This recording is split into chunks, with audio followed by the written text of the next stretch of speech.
આ લડાઈ જે પણ છે એ આખા અમારા ક્ષત્રિય સમાજની છે અને બેનો દીકરીઓના એક માન ઉપર છે. અમારું સ્વમાન જળવાઈ રહે એવું અમે જે અમારા રાજકીય પક્ષે લેવલ જે ભાઈઓ અહીંયા ઉપસ્થિત રહ્યા હતા, સામાજિક લેવલે ભાઈઓ જે પણ અહીંયા ઉપસ્થિત રહ્યા હતા, બંનેની વાત ચર્ચા થઈ અને બહુ સારી ભાષામાં થઈ.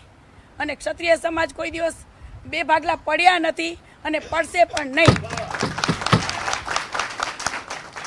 જે પણ ડિસિઝન આવશે અમને આશા છે કે એક બેનો દીકરીઓ સામે જોઈ અને અમારા ફેવરમાં ડિસિઝન આવે એવી અમે આશા રાખી રહ્યા છીએ. તો બસ આટલું જ કહેવાનું હતું. વધારે આપને ખ્યાલ છે કે થોડીક મારી તબિયત પણ ખરાબ છે, પણ જો આના ફેવરમાં ડિસિઝન નહીં આવે તો